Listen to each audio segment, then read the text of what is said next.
Hey family, it's Chef Rick, the blind chef, and today we're diving into one of my favorite techniques in the kitchen, braising. This is slow comfort, rich flavor, and tender texture, all working together like a symphony.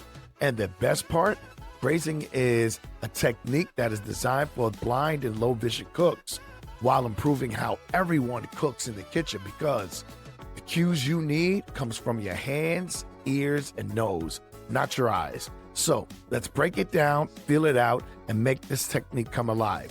What is braising? Braising is the heart of comfort cooking. Braising has two parts. One is the searing. You season it outside and you sear the flavor in, and then you slow cook it in liquid until everything turns tender and silky. This is how tough cuts turn soft, and how simple ingredients taste like they've been cooking for hours because they already have. Tactile and sensory cues. During the sear, listen for a steady, confident sizzle, not an aggressive pop. For a gentle vibration in the pan, that means the heat is working. When you lift the lid during braising, you want a soft cloud of steam, not a blast of steam. When it's done, the meat should yield to a fork. That means it should break apart with a fork. It's like it's letting go from itself. Allergy notes. A lot of braising recipes use butter or wine, but that's no problem here. This is how we adapt. You want to swap butter for vegan butter, olive oil, or avocado oil, which is dairy-free. Then you want to use gluten-free broth or wine if needed. Make sure you check the labels correctly. Vegetable broth, keep everything plant-based and allergy-friendly. Why braising works? Well, it's the science made simple. The slow heat melts the collagen into a silky gelatin that makes shredded beef or tender chicken thighs so damn good. All the flavor stays in the pot and turns your liquid into an instant sauce. Everything becomes rich, glossy, and spoon coating. Now, a tactile clue for this is you'll know the sauce is ready when it sticks to the back of your spoon and feel velvety, not thin. What to braise, very important. And what to avoid. Braising loves tougher cuts, like beef chuck, short ribs, pork shoulder, chicken thighs, but you can braise delicate foods too. Fish, veggies, tofu. You just use less liquid and lower the heat. Tactile clue. Raw, tough cuts feel dense, heavy, and firm. After braising, they should fall apart easy with a fork. Allergy alert. If using shellfish or seafood, always check allergies and avoid cross-contamination with boards, knives, and even hands. Building flavor, your braising foundation.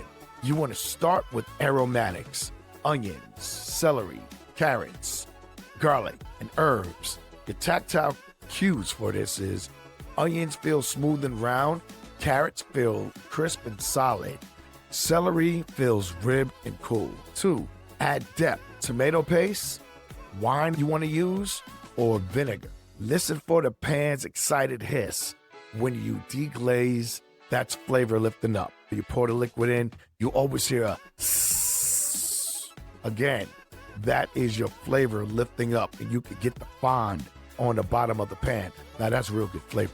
3, choose your liquid.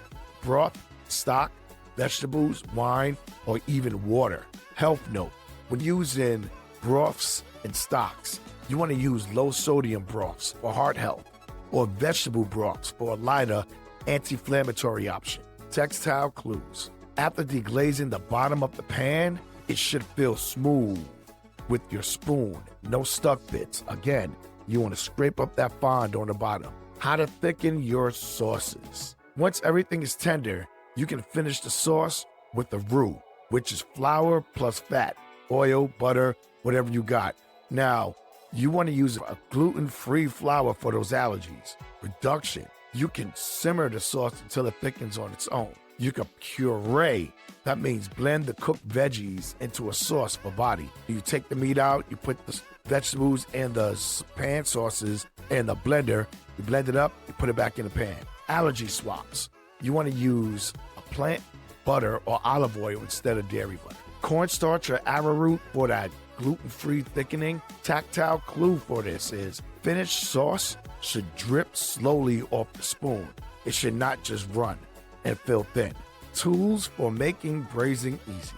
You want to use a heavy pot or a Dutch oven with a good lid. Tongs or fork for checking the tenderness. You want to use an immersion blender or strainer for sauce. A sharp carving knife for serving. That goes without saying. Tactile cue. A tight lid feels snug and you'll feel soft steam puffing from one side. Perfect moisture control. Now, here's my braising tips. Wrap delicate ingredients in leaves so they don't fall apart. Banana leaves. You can use lettuce leaves, cabbage leaves. Add a bouquet garni, which is a herb bundle. Easy flavor, easy to remove. You tie it to the handle, and then when you're done, you untie it, throw the whole thing away. Roast a whole head of garlic and drop it in. It adds a deep sweetness. Don't rush the process. Low and slow always wins. Trust your senses.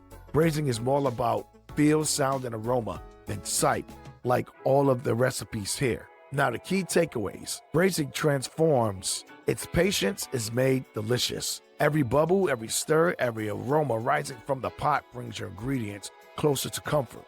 Feel it, smell it, taste it. Braising is cooking with all your senses, not just sights. Now, this is cooking without limits, where patience melts into perfection and every touch brings flavor to life.